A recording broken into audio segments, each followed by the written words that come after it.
If I can't say a word, I'll just wave, but I can wave my hand. If I can't say a word, I'll just wave, but I can wave my hand. I get so full. I get so full. I would explain. I'd explain if I could. God has been just that good.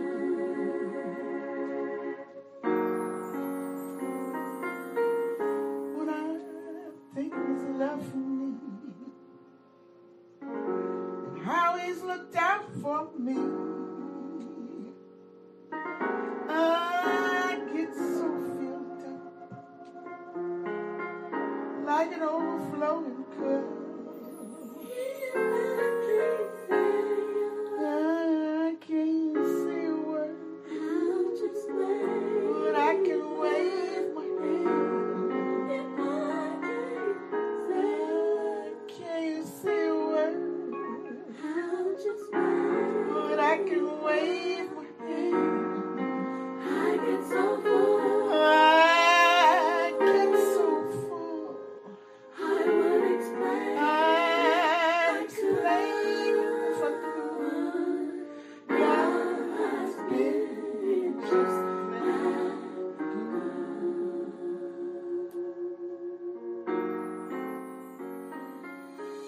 When I think it's love for me.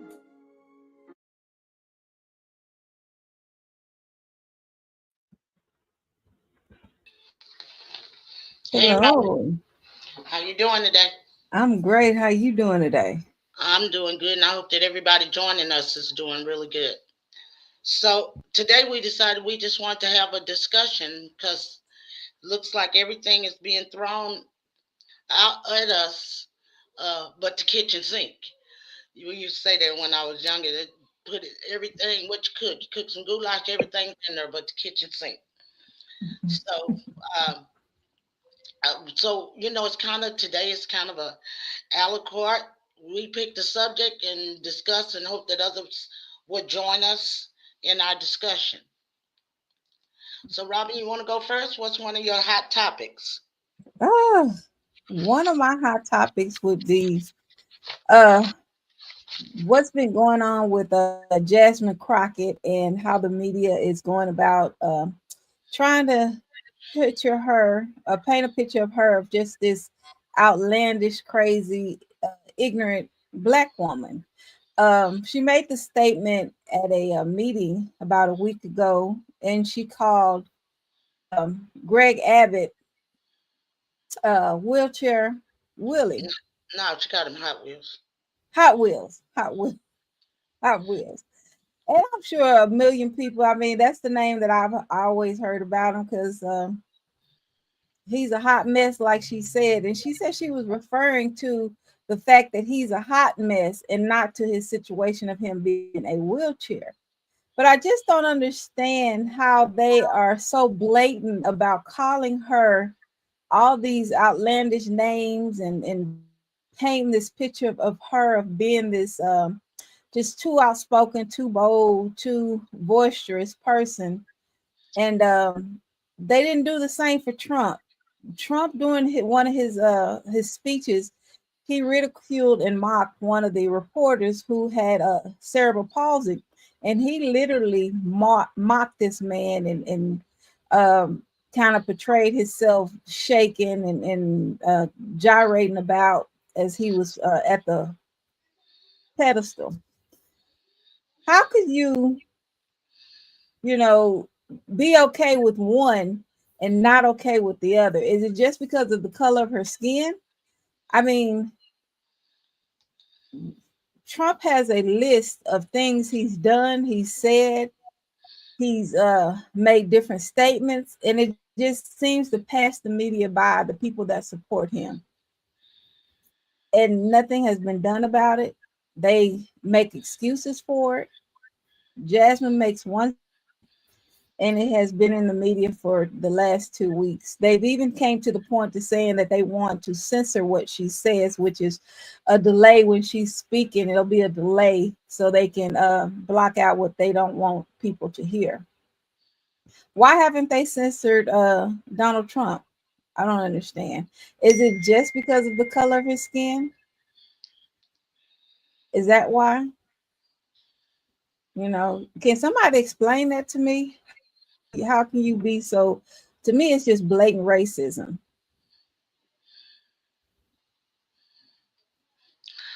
So the only thing I have to say about that is you're right. That you several years back, Trump made fun of a disabled reporter, and that's not right. And I would be okay with people not liking what Jasmine said, but it's a double standard. And I think that's where I'm having a problem. It's a double standard that if it's not okay for her to say that, then it shouldn't be okay for anyone to say that, regardless of who you are. And it doesn't matter if he was the president. It doesn't matter if you were scared to lose votes because you were going to say something against what he did. And I think the hypocrisy is usually what bothers us. It's not that we think we're perfect and every word that comes out of our mouth is going to be perfect. We don't. It's not that. It's that is consistently this higher bar than it is. Some people bar is really really low, and then others is really really high. And it's not exclusive to Trump. I mean, this happens repeatedly. One of my things is this week has been about the group text discussing military, and I'm a veteran, so this kind of touches me. The military, you're discussing bombing or you're discussing military action and you're doing it on a group text. And a group text that you inadvertently, for whatever reason, invites a reporter in. And then when it's discovered and the reporter is like, what's going on? Why is this happening? Why am I getting this? Why am I part of this conversation? Why is this conversation even happening in this manner? Then, he was called a liar. Somebody called him a creep. Well, he wasn't a liar and creep. He didn't ask to be in that text. He was brought into that text. And then there were lies. They were, oh, well, this not really happening. And then a couple of days later, this was happening. I think um, one of my concerns is that I say this all the time. Our memory has got to get longer than 5 minutes. And I know we are flooded with information, but we can't forget so easily things that occur that are important. This military thing is very important.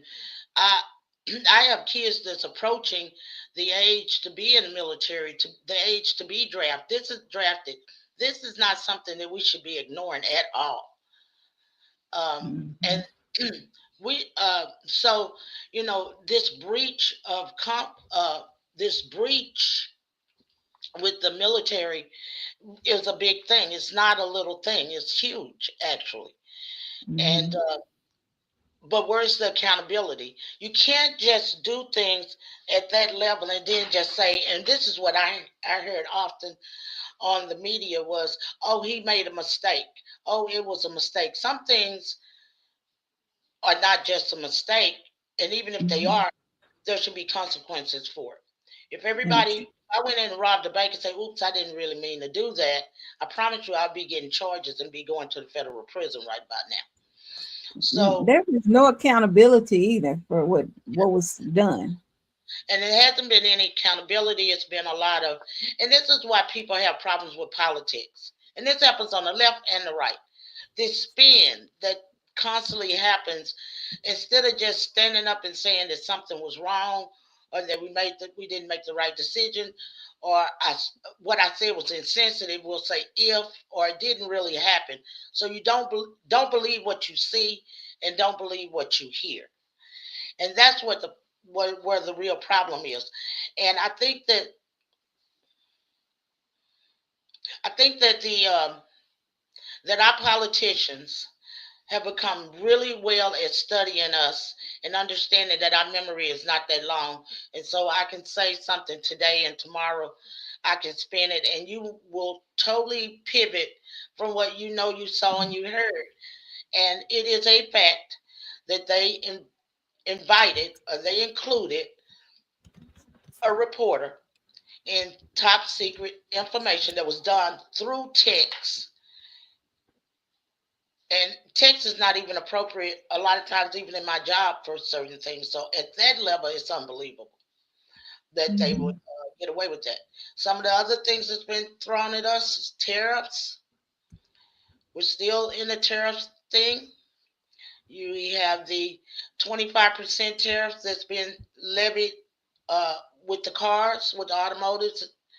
And the other day, Trump said, they asked him, did you care about how that was going to make it more expensive for the everyday person? And he said, not really. He said, no. He didn't even say, not really. He said, no, I don't. And that, He, there's supposed to be an increase on the first, isn't there? There's an yeah, increase. yeah, well, he's saying that there was talk that they were going to ask the dealerships to absorb the cost uh, themselves. But on the interview he did this weekend, he said, no, I'm not going to ask them to absorb the cost. So the reporter asked, well, then do you feel anything for the person that's going to go to, the person that's going to have to pay that extra cost to get a car or whatever? And he said, no, not really. He said, no. Mm. He said, "No, I'm not. I'm not concerned with that because they're going to buy American." So that's and my interpretation of that was, regardless of how high it is, they're going to pay it. Right. And in all honesty, we will, because a car is a necessity. But that just goes to show you that they don't care about people and how they basically survive in this world, because the average person who can just go out and just buy a car, and with those increases, it's hard enough buying a car at the rate it is now. So and the other things, groceries and all of those are not going down. I mean, they're still steady rising. So we have, because we said everything but the kitchen sink. So far we talked about um, Jasmine Crockett. We've talked about the breach on the for the military, the talking about top secret information via text, and also tariffs, which we're still in some places with that. The biggest thing right now is that the automotive it's kicked into they've kicked that into gear, so we're stuck with that. On in addition to that, we have Greenland. And if everybody doesn't know about Greenland, that's connected to Denmark. And the United States, Trump particularly, is interested in getting um, Greenland, so much so that he sent J.D. Vance to Greenland, to the military base in Greenland. And I guess it was cozying up, but it didn't go very well. They actually, he actually left because nobody would host his visit.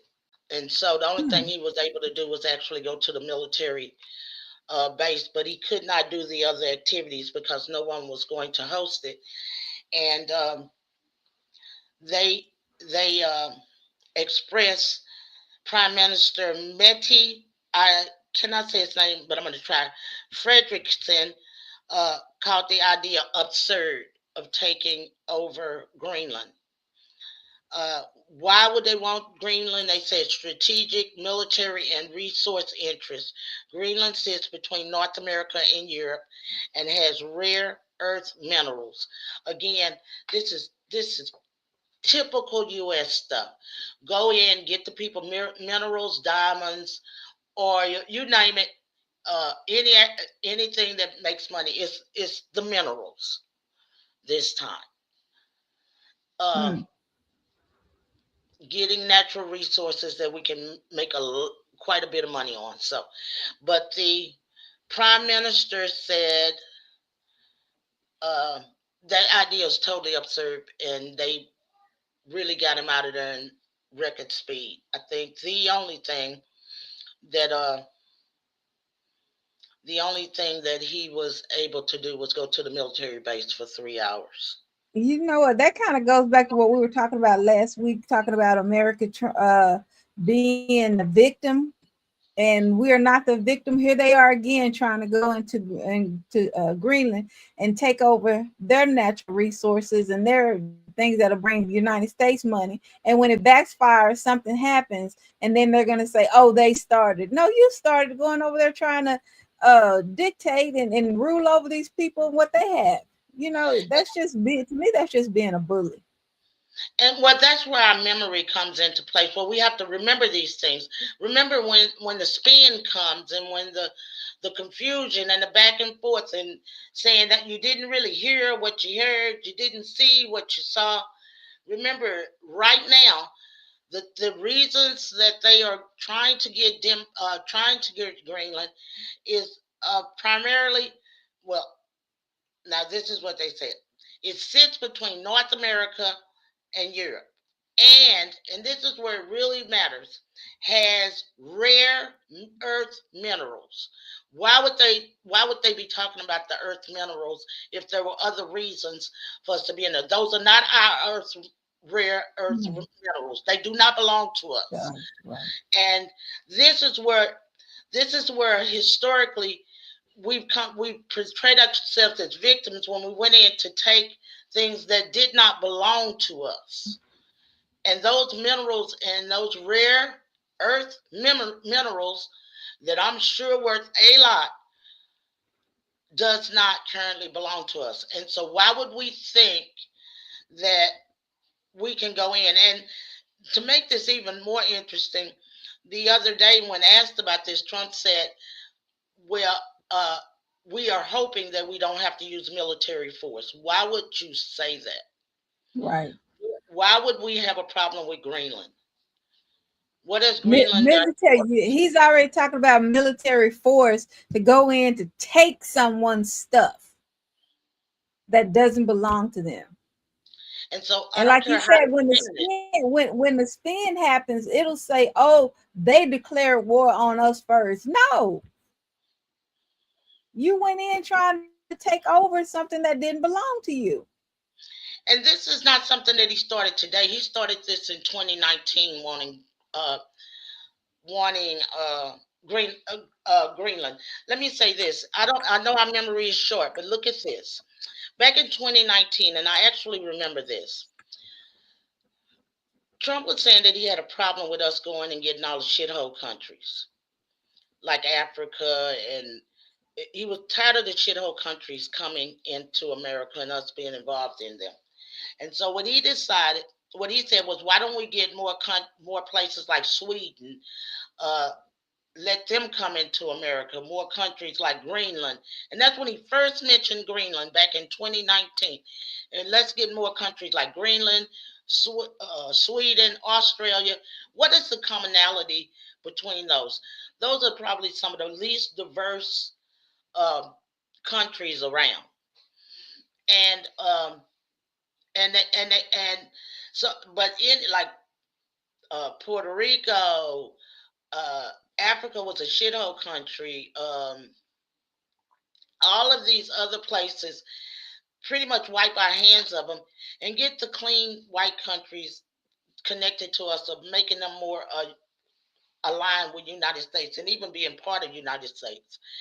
And I think last week we were talking about Canada being the 51st state, which Mhm. was a joke because there's no way that Canada is going to be Allow that. yeah, that's not going to happen. Mm-mm. So we got Greenland and we got Canada,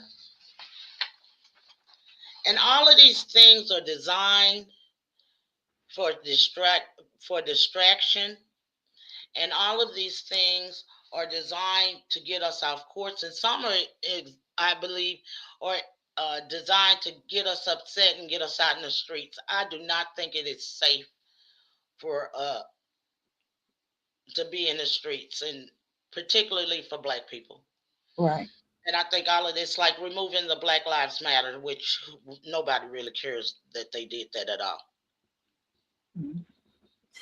I definitely agree with that. I feel like everybody else could protest every day, all day, but right now, if we were to get out there, they would definitely try to make an example out of us. They would definitely use us for an example.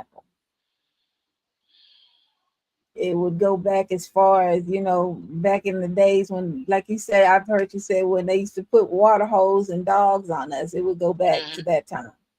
I think so. I think they might not do the dogs and water hose, but you can bet your bottom dollar we'll definitely feel it. As far as Greenland, Trump reiterated his interest in acquiring Greenland, describing control of the island as an absolute necessity for the U.S. national security. He suggested the U.S. would pursue this objective through diplomatic means, but did not rule out other methods. Did not rule out other methods. J.D. Vance, uh, accompanied by National Security Advisor Mike Waltz, visited Greenland. Uh, Pulfik Space Base is one of our bases. They criticized Denmark's dense capabilities and encouraged Greenland to consider closer ties with the United States. This visit was met with protests and refusals from Greenland businesses to engage with the delegation. So they basically had to leave. And that article is in the Guardian, Mm, and you can read that in the Guardian, where they were asked to actually get out. mm, So I don't know what's going to happen with that. mm. You know, I don't know. I don't know. I don't Everything know. is just so for uncertain at this time. This is just really the time that we have to just continue to sit back, take care of what's important to you, your family, and your home, and just see what's going to happen because we're just spectators in everything that's happening. Uh, Um, from January 21st, and today is March 31st, all of these things have occurred. Greenland, tariffs, Greenland, tariffs. What was the other ones we mentioned? oh, Jasmine Crockett. Jasmine Crockett, the military, the Hmm. checks on the military. This is just since January 21st to today, which is just 2 months and about 10 days. In 2 months and 10 days, all of this has happened. I don't see where a lot of time has been invested in researching and seeing what was going on and reading what's in the books and nothing. Now, other things we had the firing of federal workers, which included veterans. The A lot of veterans have lost their are losing their jobs. The uproar with the farmers. So you got the farmers on one hand that feed us, and you got the veterans who protect us. So you got the veterans, and so these people have protected us for some of those people for 20 years and retired. Uh, in the trenches for us. Went through the Gulf War. Went through, uh, the Iraq War. Some of these people went through one after another, and protected us and kept us safe. And now they're getting fired. And I don't know where our memory is that we're not connecting with that. We need to connect with that. We need to sound. We need to keep that in our minds. Um, that is going on. And then to make it even more challenging, on the Smithsonian, where the African American Museum is, and it's a lot of black veterans, they're being, and a lot of black history there too, it's being taken out. But right now I'm on veterans. I read that Colin Powell was removed. Now, there's a lot of these things have lawsuits, and that's the good thing. A lot of these things have lawsuits, and these lawsuits are stopping, putting these things on hold, uh, putting injunctions in there and stopping it. But with all the chaos, and if all of this is coming one after another, and all of these different spins, it is so hard to know what's right and what's wrong. Mm-hmm. Robin? I just sitting here listening to all these different things. One of the things, in the midst of all this, just thinking about Trump trying to go over and take over Greenland, we have so many things here in the United States that we need to put in perspective and put first, fix what's going on over here. One of the things I think about is this big protest they had over the weekend for the Tesla. How are they having so many how are they having so many protests about Tesla and Elon? And to me, one of the biggest things that we need to correct is gun violence in the United States, protecting our children at schools. How is that not on the top of the list? No one has that I know of or can remember has really touched you on how we can correct this to protect our children in the system, to prevent them from these school shootings and people coming in and doing harm to our children. Why haven't anyone addressed that? Why haven't Trump addressed that? Why he's over here trying to worry about another country? Take care of what's important at home. Gun violence could be taken care of if people really wanted to work on it. But it's these extremes. Oh, everybody wants to take all our guns, or oh, nobody needs guns at all. It's these extremes that's tearing us apart. There's no way that I would ever be okay with nobody having a gun. There's just no way I would ever agree to that. People are somewhere in the middle, but they don't want to work it out because of the four extremes. And somebody's going to get mad if you're a Democrat and you say, well, actually, actually, some Democrats don't really get mad about that. But if they say, yeah, well, I think you should have your gun, I think that's a misnomer to say that all Democrats don't want. And I'm not Democrat, Republican. I'm not any of them. I vote the way I want to vote. But I'm definitely not voting Republican. I haven't did that in a long time, and I'm not going to do that because the Republican Party uh, years ago was like the party that all black people were in. But there was a paradigm shift, and black people will leave when it when they you know if it quack like a duck and it look like a duck, sound like a duck, it's a duck, and they'll move around. And so we were not part of the Democratic Party at all.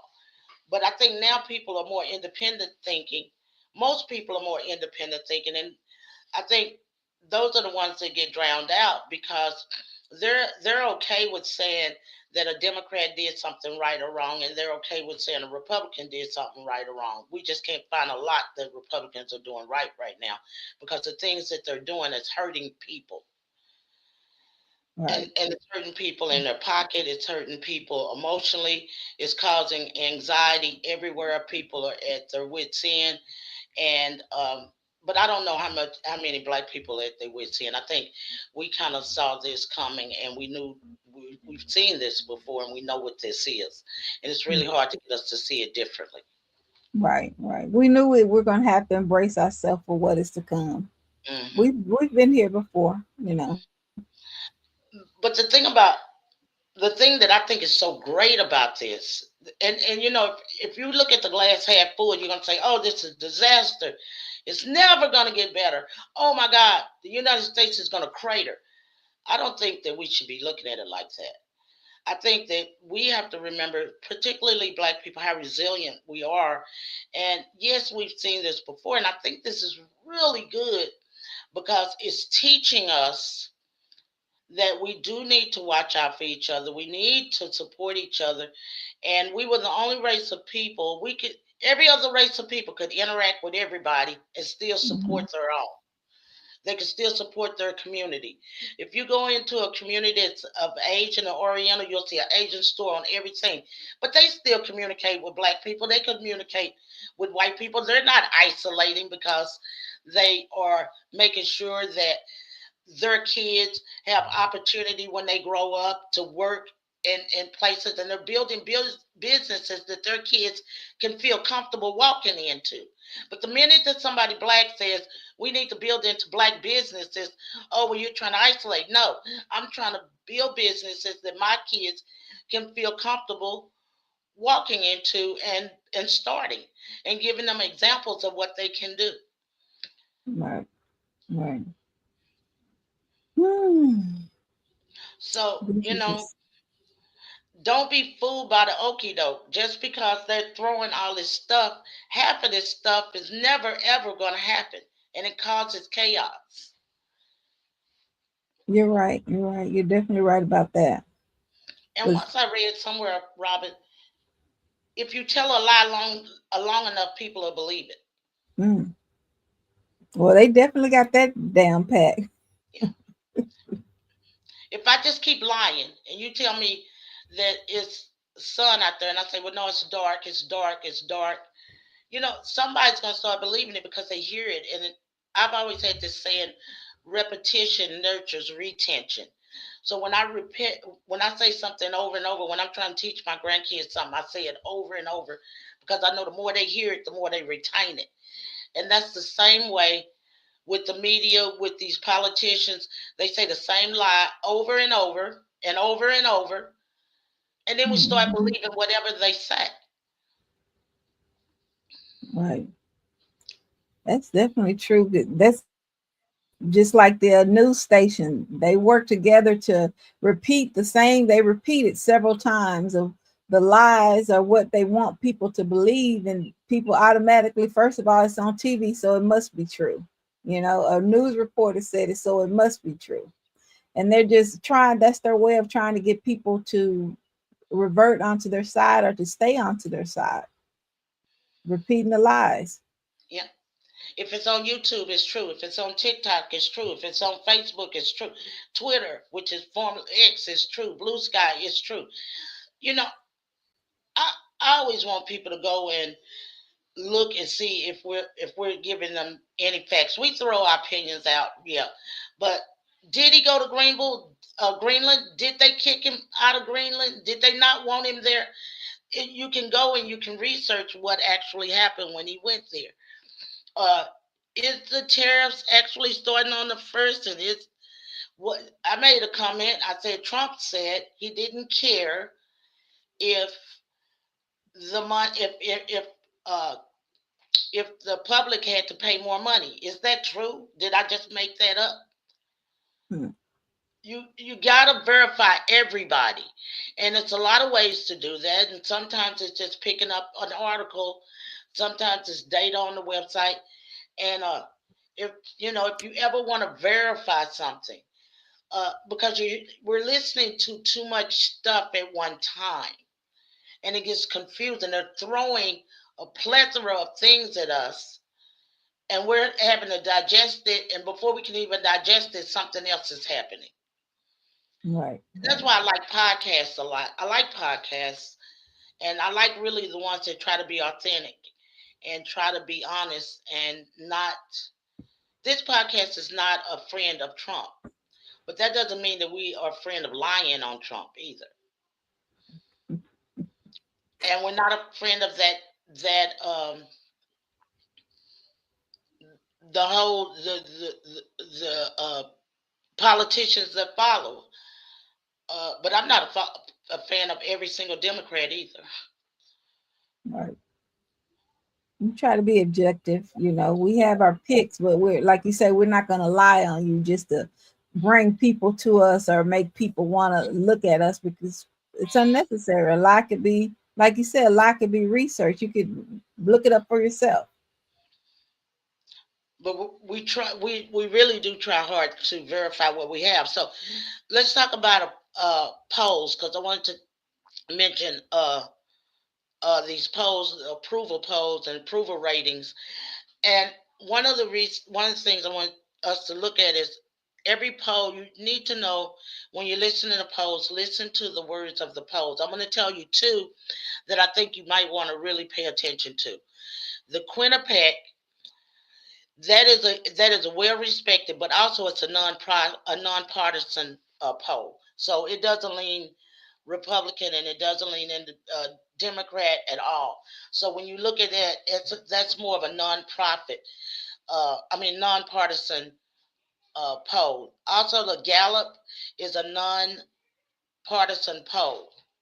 So when we look at the numbers of those are not based on, oh, well, I'm going to call mostly Republicans, or I'm going to call mostly Democrats, and then I'm going to say a person's popularity or their popularity rating is this, or their popularity rating is that.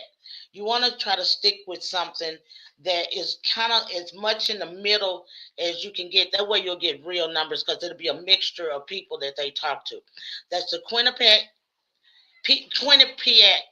I said it wrong. It's the Quinnipiac and the Gallup. Those are two nonprofits. Now, when you hear NBC News poll, that is left leaning, meaning I'm left leaning. So if I just really wanted a poll that was going to match what I wanted it to be, I would be looking at the NBC News. The Rasmussen is a right leaning. So if I'm a Trump supporter, I'm going to listen to the Rasmussen more than I am any other. Remember those names, because we hear it all the time when they talk about polls. They say the NBC News, remember, left, think Democrat. They say Rasmussen, think right, Republican. If you're trying to get some real numbers, you want to know what the Gallup poll says, and you want to know what the Quinnipiac poll says. So I pulled those numbers as of March 25th and 26th, and I'm going to just give you a little bit, and you'll see how this plays out. In the Quinnipiac, which is a nonpartisan poll, it has Trump's approval rating at 42%. That's a highly respected, transparent poll that does not lean one way or the other.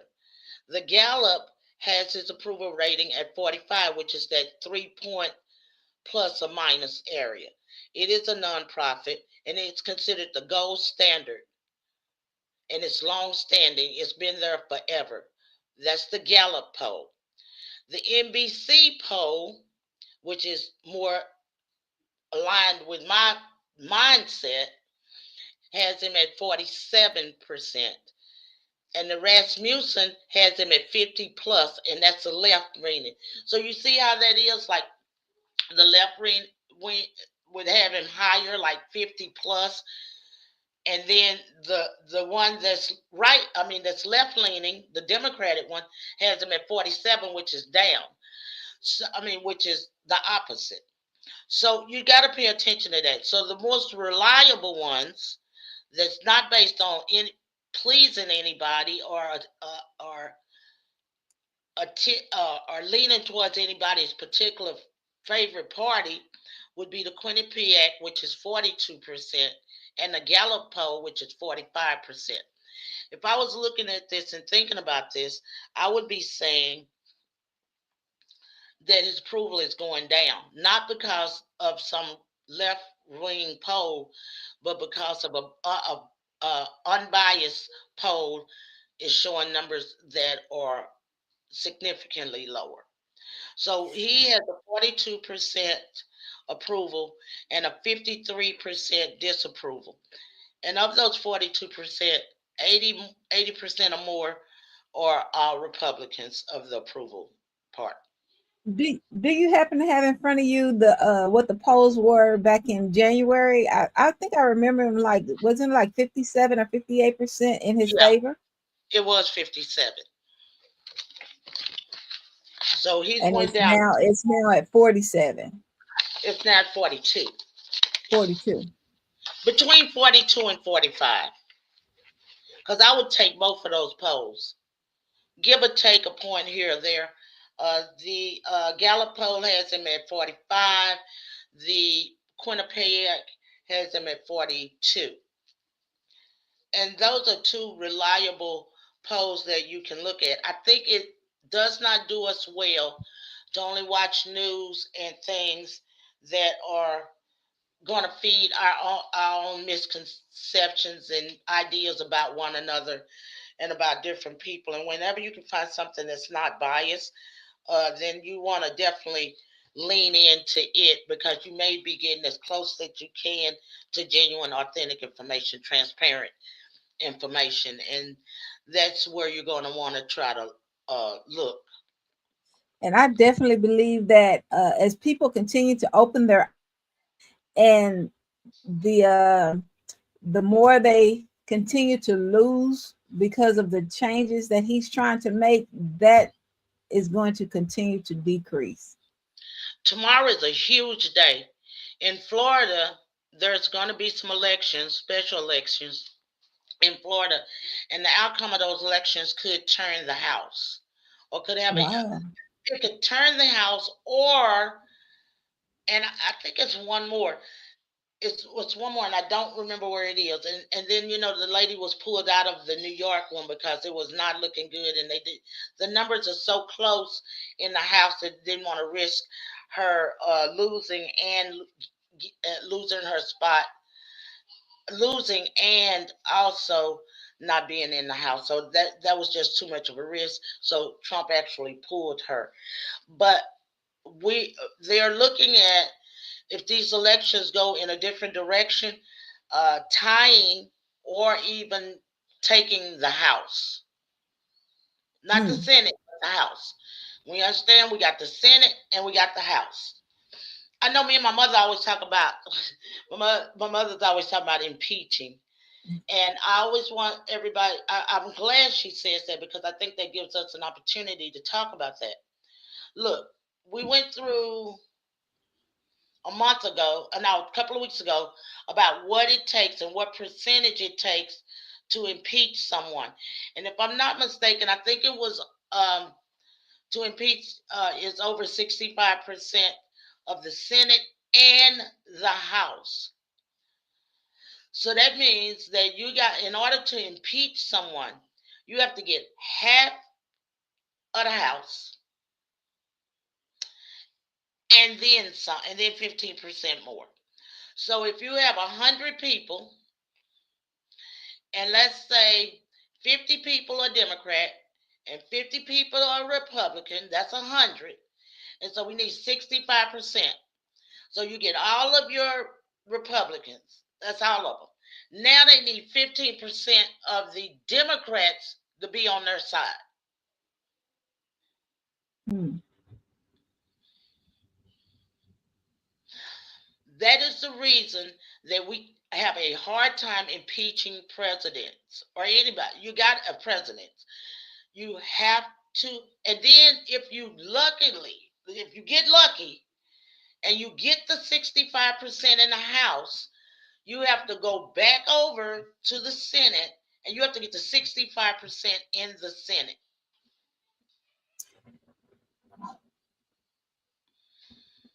Wasn't Trump impeached in the first his first run? Well, here's the deal. The House impeached him, but the Senate didn't. Mm. In order for him to be fully impeached, well, you got to leave office. You have to. They voted to impeach him in the House, and that actually they had the votes. But when they got to the Senate, it got stopped because they did not have 65% of the Senate. And if you think, take Trump's name out of it. If it was so easy to impeach every president, then we would just impeach who we don't like and we wouldn't get anywhere. It should be hard. And unfortunately, Trump is the one that's in the office, but it should be hard. But it shouldn't be any harder than it would be for any president. It should be what it is. Right. Because then people would just be running around impeaching people all day, Mm. whoever they don't like. So a lot of times we put a person face and then we want to throw the rules out the door because you're an Mhm. evil ass and you need to get out. Well, okay, but what about when we get a good person in and people want to get them out? You got to think about that. And so those reasons, just like the Constitution, it's up in the 70% where you have to, you can get something taken out of the Constitution. These things need to be hard as they are, and you need to be able, you should be able to meet a threshold, regardless whether it's Trump or anybody. Right. It doesn't That makes matter. sense. We're fussing because Trump doesn't follow the rules. But we can't fall in that same thing and say, well, throw it all out, just kick him out because we all believe he's a jerk. It doesn't work like that. Well, we've had presidents that we liked or that most of the people liked, and you couldn't just kick them out because other people did. You know, Right. so we don't want to become the devil that we scared of, we don't want to be the devil that we see. You know, Mhm. uh, You know what? Your statement, what you're saying now, is just sounds like pure um rightness, right? It's just you're not impartial. It's not about being impartial. It's just about being right and being fair. And that what you just stated just should let people know that we are here to give our views, but like you say, we're not a fan of his, but we're not here to literally just bash him. You know, I, that's not our goal, you know. right. And I don't want to waste people time that come in to hear us for us to skew things based on emotion and based on how we feel. So we like, oh, just impeach. They should impeach him, and they're all wrong for not. Look, if the people that know he's wrong should join the people that know he's right. But we know that we live in a world that is not happening. So here's our hope to stabilize the ground. In order to stabilize, since people can't work together, one of those houses is going to have to be Democrat and one going to be Republican. What would you say? Well, if it's like that, nothing's going to get done. Well, you're probably right. Nothing will be done. But destruction getting done is bad. So, in Mm, order to stabilize that, at this point, we're going to need one house one way and one another way where they kind of cancel each other off. And then we got to go back to the drawing board and really black people, we need to empower ourselves, to strengthen ourselves, to look at our economically where we are and build. But also we are not in a black world, we're in a world full of people, and we're not going to be able to isolate off to ourselves. We're just not, because we're always going to live around people. But what we can do is empower ourselves and that we uh, demand that we be respected in the community. And if you don't want to hire me, then let us hire ourselves and support and put our money in our pocket, in our own pockets. right. No one says anything when a person of Asian descent goes to an Asian store and have Asian stores all up and down in their shopping malls and stuff. And we could have the same thing. I walk in malls all the time and they're all white owned. I don't think nothing about it. That's just what it is. I don't even think that they're white owned. I know they are, but that doesn't cross my mind. So it shouldn't bother anyone when we say black owned. Right. But we live in a world of people, and we have to empower ourselves and demand respect from the people that we live in the world with. Right. That's just my opinion. Of course, y'all, you don't have to research that. That's only my and opinion. and and now with this DEI, they are blatantly in our face telling us they don't want us or our money. I mean, they don't want us. So if you don't want us, that means you don't want our money. So that's also is forcing us to want to shop with the people that look like us. Yeah. You know. Um, some of these things I see as good things. DEI, getting rid of critical race theory, and the reason I think it's good because maybe it wasn't in the right hands in the first place. Hmm. Maybe it didn't belong there, and maybe we was asking people to do what we should have been doing for ourselves, which was teaching our young people and making sure that they get a robust education and having some of the education take place in the school and some of it take place in the community and the home. It's true. So I'm really starting to warm up to the fact that the idea that uh, critical race theory, uh, well, I think teaching people about all different races is really good. But when I carve off out of that black history and things like that. I think that that always should have been in our homes, and any other culture that would like to learn from it could learn from us, Mm, because black history is us. And I think that they should come to us to get knowledge. true. Definitely And true. that's what I really believe. I believe they should come to us to get knowledge. I mean, go to the source.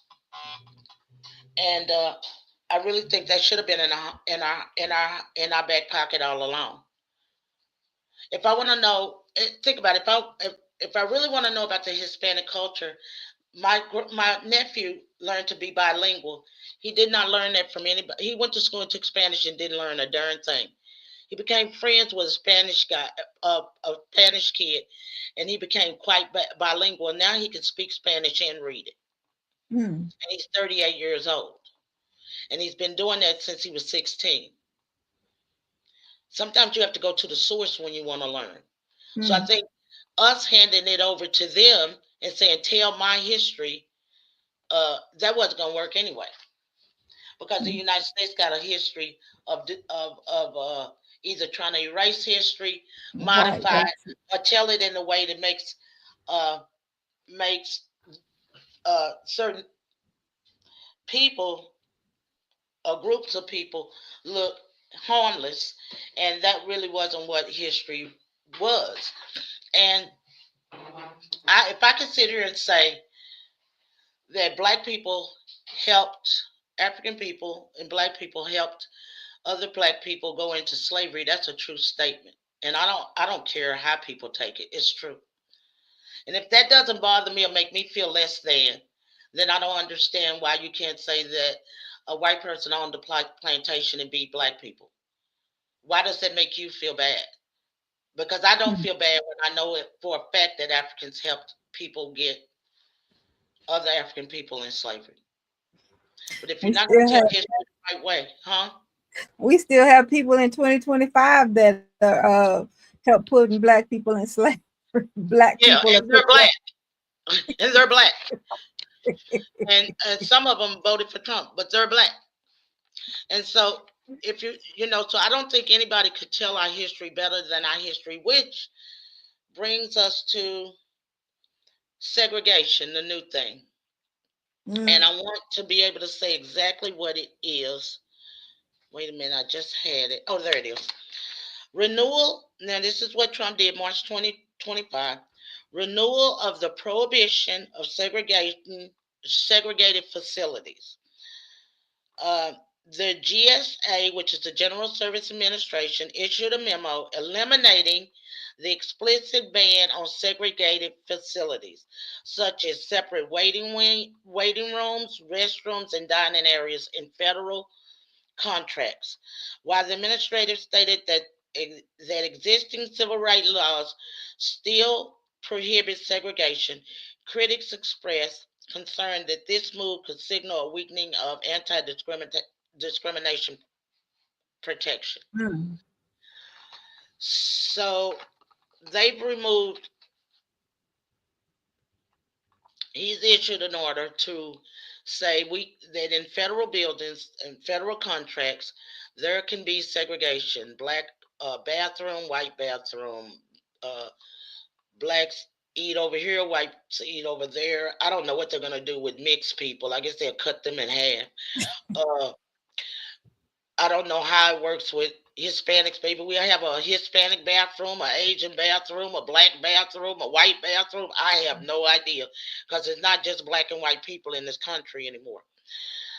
Uh, but I need everybody to remember we still have civil rights laws that should supersede that. The problem with this is that it opens the door. Uh, that is so sad. I'm gonna have to read what this lady just said.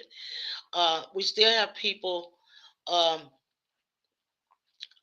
that will think that he said that, and so that's going to be the laws, whatever. I don't know how many of us really care one way or another, because I guess if you could have a white owned business, I could have a black owned business, but that would just be a mess here. But I mean, we could have it, and we do cook with seasonings. I'm just saying. Um, But there is a civil rights, and it's in the Constitution. That's not something that he can just wave a wand and make it go away. And a lot of these executive orders are touching the Constitution, and that's why they will never go into effect, because you would have to change the whole Constitution for that. And Mm. one of our viewers say, "My children learn from both cultures, African American and Hispanic. You are so right to go to the source." Mm. She says, "You still have people in Alabama, Louisiana that doesn't know they're free. They live in the backwoods, not knowing how to read or write, and don't come to towns and never know what the world looks like even today." Mm. Thank you for sharing. That is so interesting. And we have a lot of the big. She said the biggest thing. I think that you need to go to the source if you want to know about the people. And maybe we need to be Mm. teaching this in a different way, maybe this doesn't belong under the school doors. And I'm not saying it does or doesn't. I'm just looking outside the box and saying maybe some of the things that we're talking about, that we're upset they're taken out of schools, uh, maybe need to be taught in a different arena. Sometimes when you go after people and you try to do things, you empower and strengthen them to do greater things, and you Mm. force them to look at things differently. They talking about, putting a prayer back in the school, and there, we talked about there's so many different religions now that's something that really doesn't need to be done. But that's something that they should implement, is having, like, they have a Black History Month, we have a month. They need to do more about representing children of different nationalities. They have they have Cinco de Mayo is one day. I remember celebrating that in school. We would have a Cinco de Mayo dance. I don't know what they do now, but they should have, all nationalities should have a month. Why is that not something that has been implemented into the school system, so people learn different cultures, because we are made of several cultures in America, But like you say, they just want to place it in white and black. So how are they going to distinguish with this segregation? Absolutely. Claudia, I do love you. Claudia is very close to me. She's actually my ex sister in law, but really a very, very close person to me. And I'm glad that she's joining us tonight. Um, Thank you. Thank you. yeah, but maybe that's just reinforcing what I'm saying, is that maybe we as a people need to start thinking about utilizing the other cultures to teach one to the other. So let's say you have an Asian culture, you got a really good Asian friend. Maybe they teach your kids about some of their culture, you teach them about some of yours. Maybe we're not looking at this right, and maybe we need to go back and think about this. Should we be expecting the schools to do this? And I will say this on prayer. I do believe in prayer before I say what I'm about to say. I do believe in prayer, but I do not want my family or my kids just praying with anybody. Hmm. And so I'm not comfortable with that. Back in the day when we had prayer in school, and and it was in your community and coming from the same people that you're around, and you go to church with the same teacher, I could get it. And the same principal of the school went to church and lived around the neighborhood, I can understand it. But you're not bringing Redneck Joe in my school and then tell me that my child gonna pray with them. That is not going to happen unless they're Hmm. praying for Redneck Joe. But they're not gonna pray and teach my grandkids, and they were never gonna teach my kids or my grandkids about what we believe is important in spiritually. We have a church we can take them to. My grandkids were just baptized 2 weeks ago. We have a church that they can go to, and we'll be in charge of who they get that type of learning from. I do not want that in the school at all, because Right. this is not when we had the schools in our neighborhood and we knew the teachers and the teachers knew us and we could see them at the grocery store. This is not that time, and the force is over. If they act like they act, I don't, and they're over the schools, I do not want that in no way, form, or fashion. Right. Right. Right. So, Robin, we almost at the end. So, I'm gonna do a little plug for the book, and we're gonna go. Okay. So this Wednesday at 7 o'clock, we'll be hosting the first narration of one of the books that I've recently completed, Fire Unfinished. It will be Wednesday at 7 o'clock. And I wanted to just share a little piece of it with you. And please spread the word if we could get people to join and look. This will not be me just sitting here reading to you for 30 minutes. It's not going to be that. And then afterward, I will be available to talk about the book a little bit. I'll be available to answer some questions if there are any. But most importantly, just want to share this. And we're going to be doing this every Wednesday at 7 o'clock. We'll be sharing chapters from the book, and then we'll move on to the next one. So I'm really hopeful that people will enjoy it. So, Robin, here we go. Hmm. Thank you, everyone, for joining us this week. We really appreciate you for taking the time out to be with us, and thank you for your questions and your comments. We definitely have a long road ahead of us. So, like we said a million times, just buckle up and do what's best for you and your family. We've been here before, we'll make it through.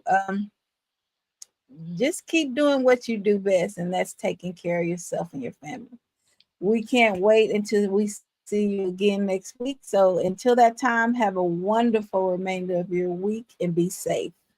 And enjoy this video. Here we go.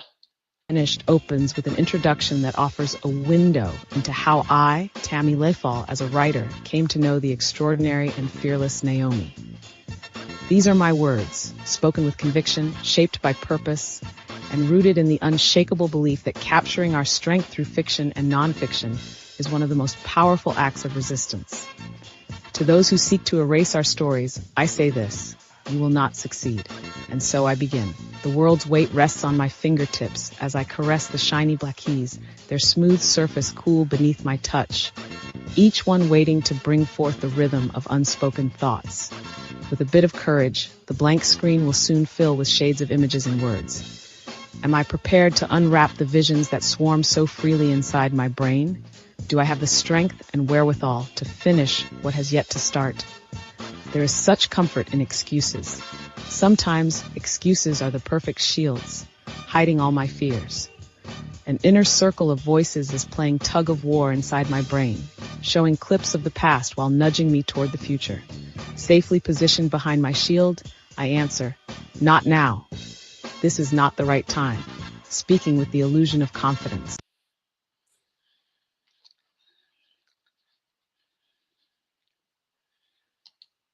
Okay, y'all have to stay tuned to find out what uh, is going on. Um, this book is about a remarkable, powerful, very strong woman, Naomi. And I invite all of you to join me on Wednesday, me and Robin, on Wednesday at 7 p.m. I thank you so much for joining us tonight. Don't worry, they're throwing everything but the kitchen sink, but we got this. And if all else, just be silly and sit there and see what fall up on the wall. But we're going to be okay at the end of the day, all of us, not anybody, black, white, Hispanic. If you tried to do the right thing on election day, and if you are continuing to try to do the right thing, you will be all right. Have a good evening, and we will see you next time. Bye bye. Bye bye.